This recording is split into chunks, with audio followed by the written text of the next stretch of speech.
Hey guys, this is Eric Weingarten with Weingarten Racing. Today's video is about a 540 that was built for the Engine Masters Challenge. And I know right away several of you are like, I thought you were going to do a video about the 540 Dyno mule engine. That one got dynoed last Thursday, but I'm waiting off 1 week to do any of the videos on that. And the reason for that is I want you to understand that this 540 that I'm talking about from the Engine Masters, because many of the pieces that were used from that engine went into the 540 Dyno mule, and small changes made a huge difference. So I'll go ahead and tell you, the 540 Dyno mule made more power than the Engine Master one ever did. But it also had problems that the Engine Master one never did either, from some small stuff. And I know I seem very vague when I'm describing this because I'm waiting until next Sunday or Monday whenever I drop the video about the 540 Dyno mule and the biggest thing that was learned in that dyno session. But I want to talk about the 540 from Engine Masters because, like I said, it's similar and a lot of the pieces are the same. For instance, the 540 Dyno mule has the exact pistons that came out of the 540 from the Engine Masters. It actually has the same rods as well. Same oil pan, and that's a huge thing that comes into the Dyno mule 540 problem, which wasn't for the Engine Masters, but that's kind of giving you a little preview. Many of the other pieces that were used too. Same carburetor, one of the same intake manifolds as well. So there was a lot of stuff that was used. So when you see me talking about this video, I'm going to tell about the 540 because one, it was a really cool engine, and I've got dyno numbers from the dyno that I was at to compare it to. So oftentimes a lot of you guys will get on YouTube or whatnot, and you'll look at some engine combination that was done at, say, dyno in North Carolina, and then you'll look at another one that was maybe dynoed in Florida, and you're trying to compare those two numbers like, well, that one made more power than it did there, when oftentimes it wasn't the engine that made more power, it was the dyno difference. And I know we'd like to think that they all read the same. I could tell you it doesn't. For instance, this 540 from the Engine Masters was on 4 dynos. None of them ever read the same. So it was on Andy Key's dyno in Atlanta, Georgia, and then it went to Dunsworth Machine, Brian Gaines Grinding Dyno in Chakota, and Engine Masters. And not only that, 2 of the years I brought the Engine Masters, I didn't change very little on it, and the power differences were like 80 horsepower difference. Same dyno, different times. So you can't compare different dynos. That's why when I'm talking about this 540 from Engine Masters, it's really easy to compare it to the 540 dyno mule because they're both dynoed at the same place. So the same correction factors and everything goes into play. Long-winded way to say that. But anyway, let's get to the 540 so I can describe what it is, because I actually did make a magazine article, and you get to see some of the results and some of the dyno stuff from it too. Okay, the first thing I want to talk about is you're going to ask, why did you do certain things with the 540 for this Engine Master Challenge? Well, the large part of that has to do with the rules. So the Engine Master Challenge was put on by Hot Rodding Magazine. Now, Hot Rodding Magazine doesn't, so it's actually a popular Hot Rodding Magazine, doesn't exist anymore. They went out of business, and then Hot Rod Magazine itself took over the Engine Master Challenge. The last competition for it in 2014 is when they took it over. Then I think they might have done it one more year. No, I think, yeah, they did, but it was at a different location.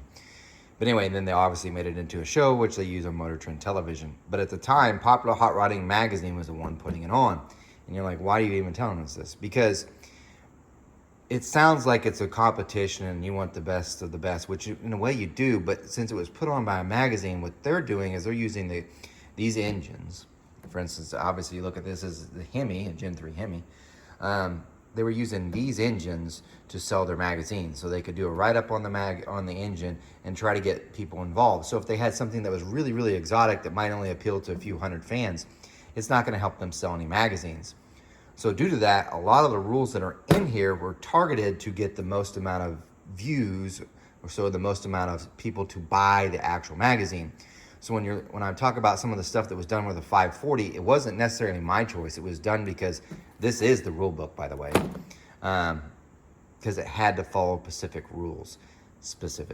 rules that were in the competition. So, and I'll go through some of them real quick because the 540 was used in 2013. And in 14, I used the same thing again. One of the rules was you had to do a hydraulic roller. So these are actually the lifters that were in it. These are a hydraulic roller lifter, 904 lifter. However, nobody, and that's one of the, you might say, why do they have hydraulic rollers? Why did you even do that? Why didn't you run solid rollers? Because the rule said hydraulic rollers. You might say, why did the magazine want you to do hydraulic rollers? Why? Because more people were interested in a street, because they considered this a street engine. They considered every one of our engines a street engine. So if someone could build this engine, you could drive it in your street, which we knew obviously that it looks great on a magazine, really it'd be not so good. You could do it, just better ways of doing it. So they thought, well, street people like hydraulic rollers, so that's what you're gonna run. These were actually what was used in the 540, and these are a 904 diameter Morel full travel hydraulic roller lifter. They didn't have a limited travel lifter for a 904 diameter. They do for an 842. So these are what was used.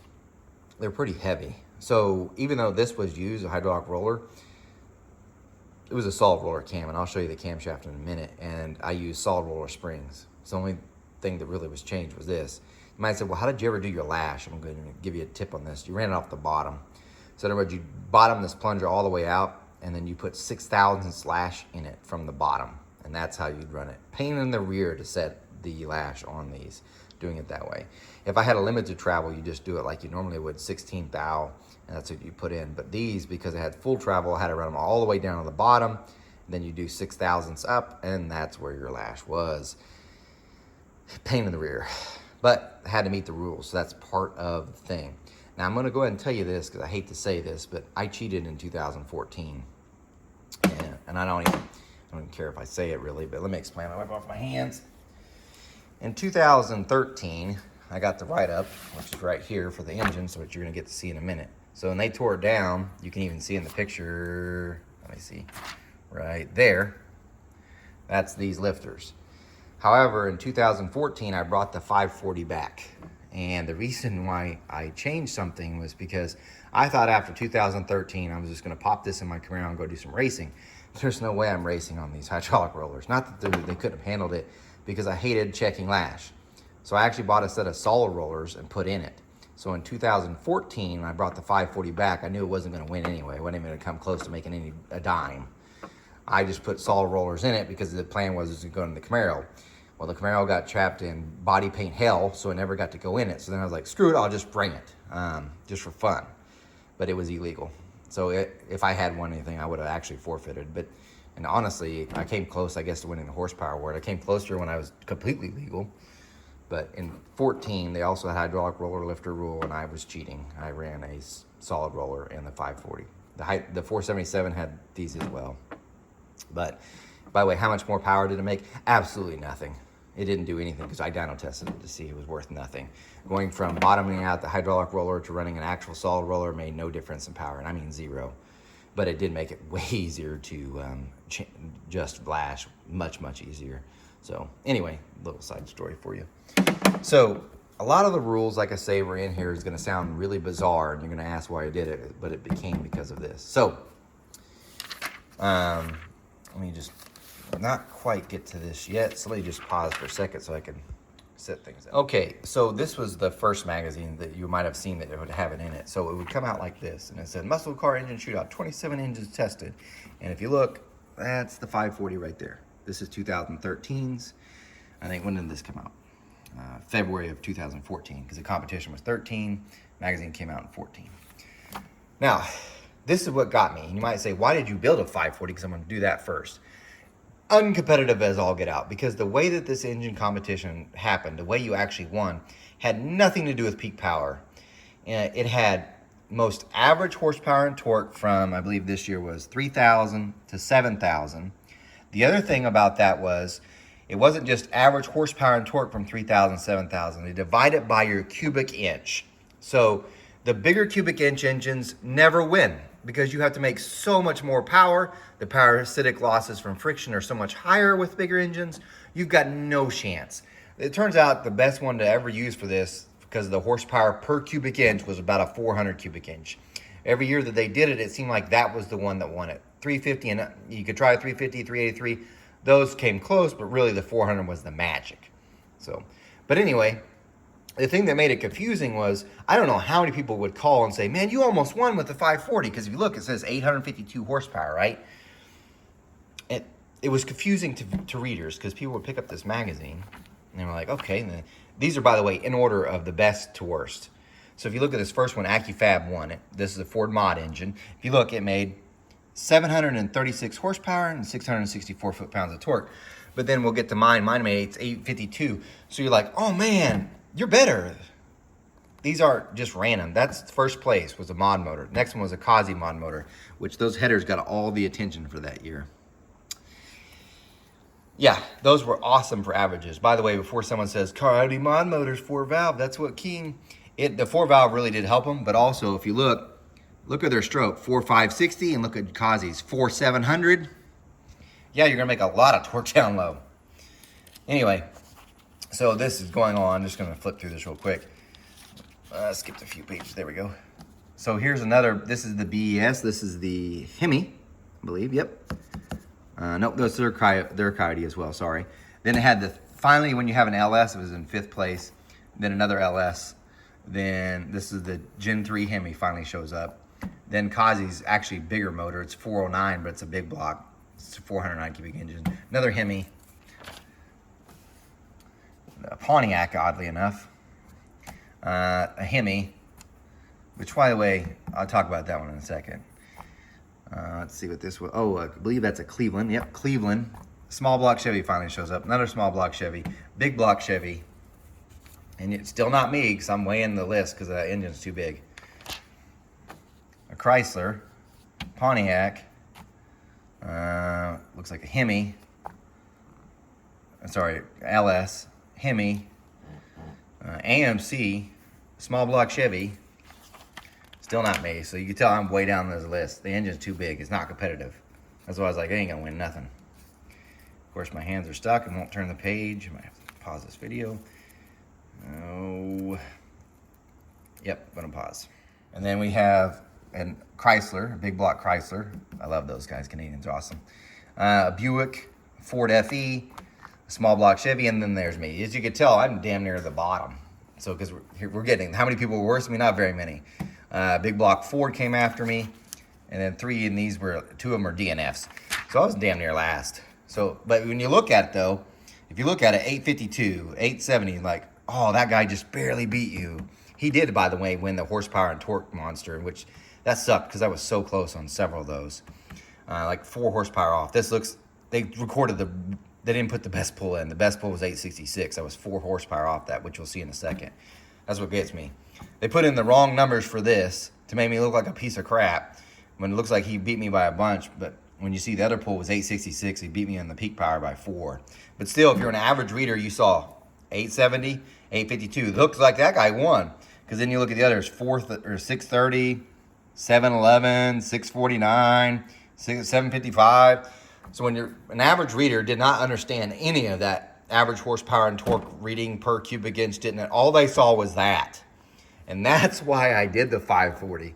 Because I knew when the first years I did it, you're looking at them, you're like, man, I was like trying to be really competitive, but no one cared. They just looked at the peak power. Even my father, who knew the competition, was like, man, you were so close on power. I was like, no, I wasn't. The torque at the lower end, they were just killing me. So I was like, forget this. Customers that read these magazines do not know what the whole competition is. They just know the peak powers. Build something with great peak power, hence the 540. What's weird is that magazine also, at the time, they had the actual Engine Masters magazine. This one. So, and then you can see his headers again. Gets all the play. So then they did it again, and they show the same things, which I'm going to try to flip through real quick. That's Johnny Hunkins. He was a great guy. But anyway, I'm probably way back in here. Let me just pause for a second. There I am. This time it's a smaller blur, but look, it says 866. That's what I mean, and 757 for torque. And that was that year. Now, I should point this out. The following year, so this was 13 and 14, I brought that same engine back. The only thing I changed was I put a solid lifter in it because I was going to race in the car. Exact same engine, all of that. The next year, 783. And you're like, how did you go from 866 to 783? The competition themselves changed the correction factor. So this was more like what a normal person would see. The following year, they're like, screw it, we're not doing that. It's simply based off weather. So this one was like a 783. I think I was second highest for horsepower that year as well. The 477, by the way, was like 766. It was like 20 horsepower away from the 540. But anyway, point being is changing some of the stuff on the dyno was what changed. It wasn't the engine. So, but let's get to the actual engine. So I wanted to explain why all this happens and why I did part of what I did, because you're going to see some more of that stuff in just a second. So in 2014, I got a featured article. So this is the 540. It was a great accomplishment. Not everybody gets it. Very few. It was actually done by Steve Dulcich, the guy that's actually in Engine Masters, the Motor Trend TV show. He interviewed me for this. He was actually involved in all the Engine Masters competitions. Great guy to deal with. Really smart guy, too.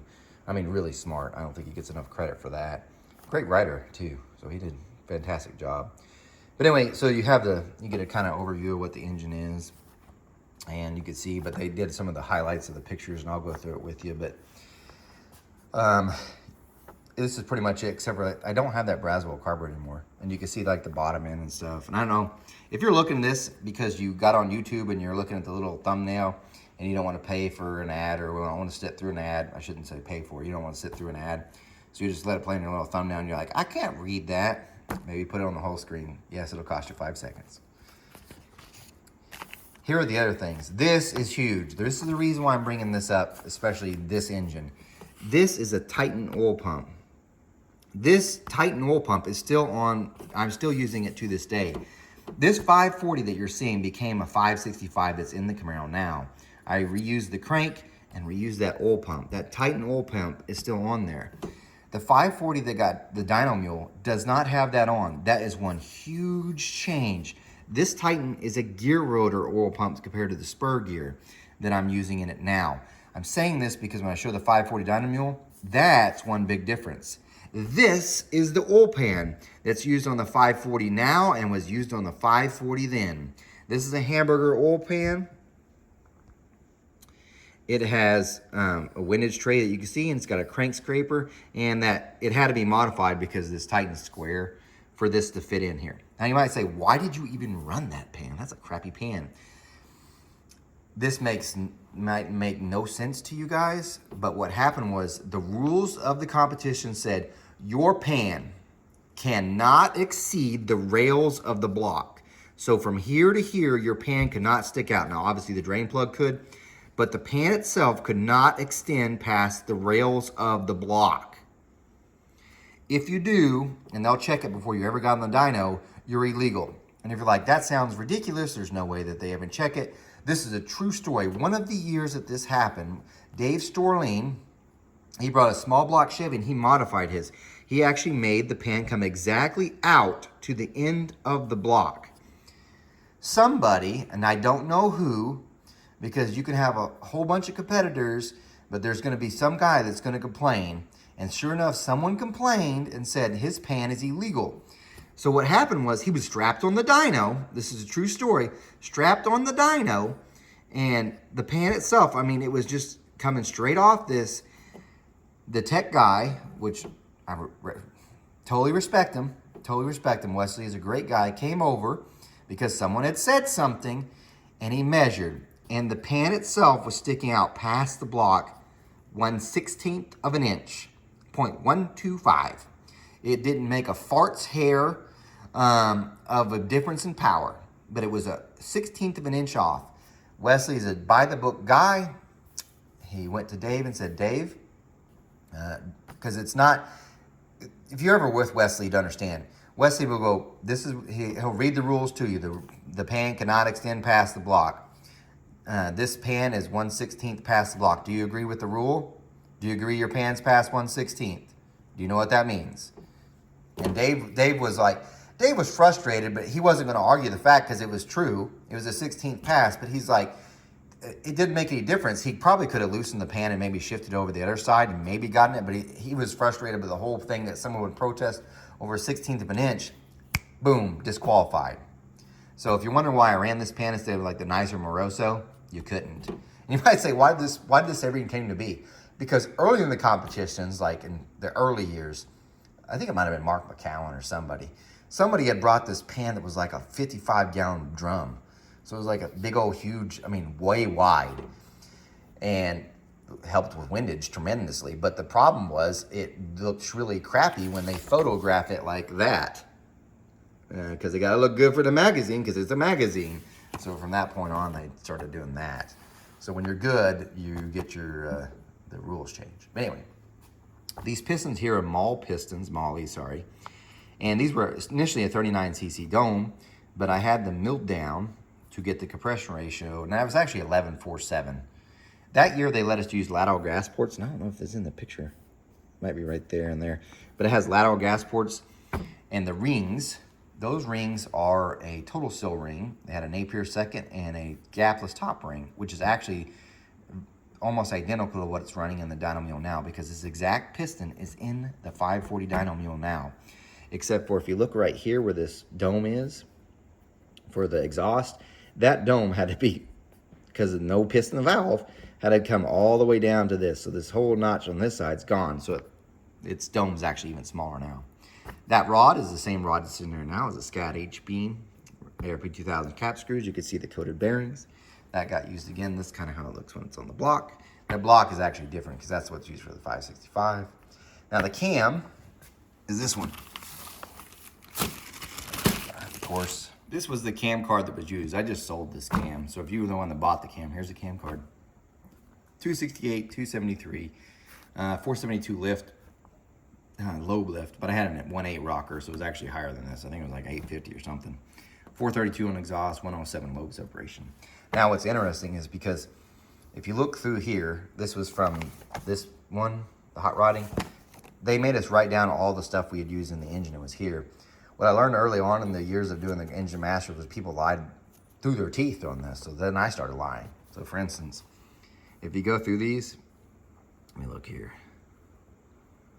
This is telling a lot of the stuff. Oh, that camshaft duration, look at that. This is mine. I said 254, and I said 780, because I made it up. Because I was like, I'm not telling people. But anyway, and you can tell a lot of the other stuff. Yeah. I even said a wolf weight was 1550. I didn't run 1550, I ran 530. That was another thing that comes up interesting too. So about oil, because this is going to play a huge part. In the competition, they required you to run a minimum of 5 quarts of oil. And they gave you oil. So AMSOIL, I think, was sponsoring it this time. Maybe not. It might have been Royal Purple. I mean, Royal Purple, at the one time that you could use up to 3 different oils. So they had Royal Purple, they had Quaker State, I think, and Mobil One. So you got your pick, and I picked Royal Purple. But they want to see 5 empties that are in there. Doesn't matter if you fill it with your filter or not, but you had to have a minimum of 5. You might say, why did they do that? Well, previous years, somebody's run it like with 3. And the problem was I think you literally have the dyno running so you can see what their oil pressures and everything is. And somebody was running and making it run with none, 0 oil pressure, 0. Just like, screw it, it is what it is. But it made it through. But anyway, so you had to run 5. So that plays a part too. But it wasn't 1550. No one ran 1550. We want to make as much power as possible. We ain't running 1550.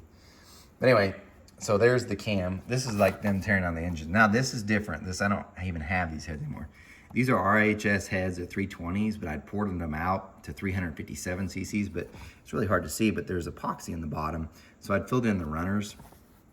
And you might say, what are you doing here? These are Comp Magnum XD rockers, the steel ones, and the stud girl. You might say, why did you run that? And this is one thing that did frustrate me. You couldn't run a shaft rocker setup. Absolutely was forbidden. So you had to run stud mounts. In a way, this really ticked me off. If we're equipped with the shaft rocker setup, say from the factory, like a Mopar 440 or whatnot, you could run a shaft rocker system. But if yours wasn't equipped with a shaft rocker system, you couldn't. So you had to run a stud mount rocker. I say this because when we're tearing down an engine, another competitor, no name, this gets tear down because the whole engine got tore down so they could use it for the magazine. So you can see the epoxy on the bottom of this 2896 manifold that I'm using, which I use a similar one on the Dyno, not as modified. But anyway, when they're tearing us down to take pictures and stuff, they were tearing down another person's engine to use for pictures and stuff. And remember, I just told you how strict they were on some of the rules. When they pulled off this guy's valve covers, and this was an LS engine, there's a set of Jessel shaft rockers right on it. and that person did not have a DNF next to their name. And I was like, that is ridiculous. Now that I go, hey, tech guy, hey, yo. Because remember, that people doing the pictures are not tech people. They're just doing pictures. So they might ask you some questions, but really they're just taking pictures. That's all they're doing. So even though I saw, I didn't go run tech guy, hey, tech guy, which could have been Andy Brown or Wesley. I didn't go, that guy's illegal. So I can move up from 4th to last to 5th to last. No, I didn't do that. But I was like, man, that sucks. So that's why the next year when I put the solid rollers in to run it just for fun. By the way, I think it finished worse further down the field. I didn't really care. It was like, some stuff slides. It ain't gonna make the top 5 anyway on anything. Because, by the way, only the top 3, I think, even got paid. So it was like pointless. Now, saying all this stuff, you're like, wow, that's great and all, and you just blab forever. Let me show you this. So we'll go to the dyno part of it, which is right here or there. See what I mean? It says 852 now. Now, if you go back here, it was 852 as well, but it was actually 866. But we'll pretend it's 852, right? We'll pretend that we did 852, even though it had a better run that was 866, which the dyno runs somewhere inside. This is what it did on Dunsworth. Because this is where I'm going to compare it. 804. 852. It was the dyno. See what I mean? That's why I'm like, I trust it if it's on the same dyno. Because 802 or 804 is not 852. And look at the torque. 759-ish? Yeah, 759 versus, let's see what we got here. Well, that's the horsepower. 683.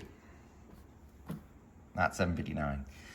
So point being is on the dyno at home, it didn't do that. That's why I use Dunsworth's, because his dyno always reads lower.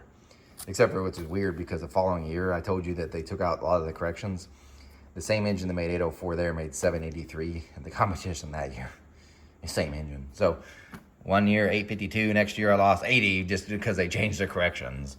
Meanwhile, on Dunsworth made 804. So there you go. You can see all the way, we pulled all the way down here, 600 foot-pounds of torque, 3,100 RPM. Now, let's look at the overlay, or the graph. This is how it looks. You want to know how to make your engine do good at the Engine Masters? You get rid of that right here. This is a dip where it's not wave tuning, where it's not tuned well in this area, but it's better up there. So the good competitors will fill in this hole. So this makes your score come up. I was not. A lot of header tuning into that. That way the name for the 540 was Bertha. Anyway, that is the information about the engine. So what's currently being used is the same. The same oil pan, the same pistons, the same rods. The crankshaft that's in the 540 dyno mule is actually not the same. It's the same, similar. So I bought a brand new one, but it's the same type of crank. It's a Scat 4340 standard weight. Same thing that was in it before, just a new one. Because that one that was in the 540 from this is in the 565.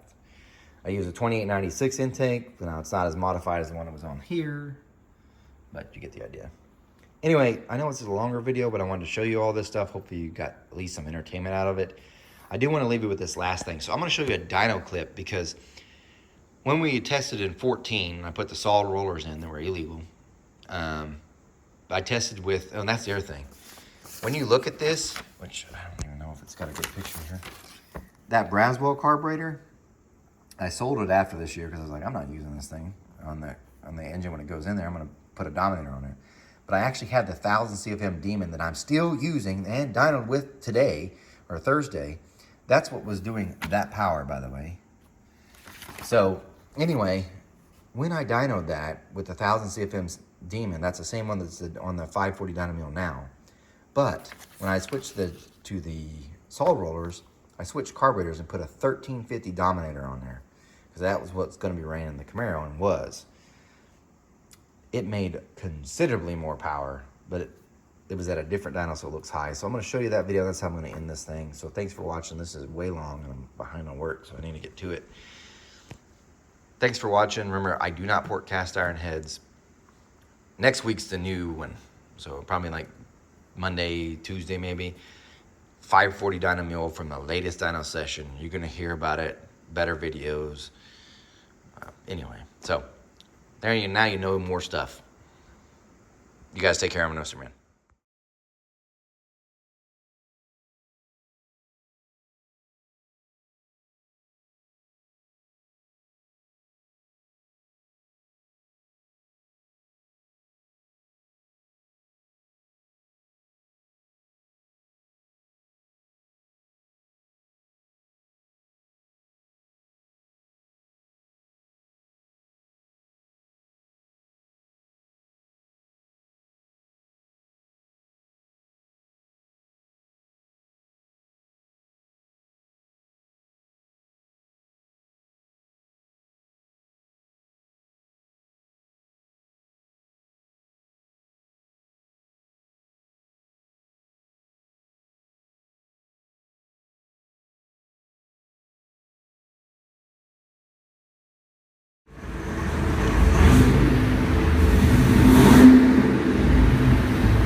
Do a dry hop, man. Dry hop. Yeah, old school. Hey, dude, hurry up. Dad's tired of getting cold.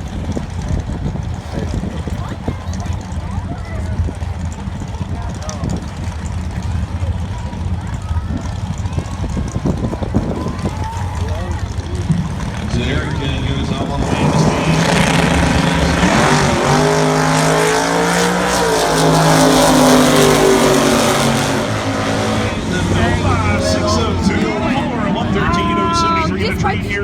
Since you made it this far in the video, I thought I'd tell you a little something.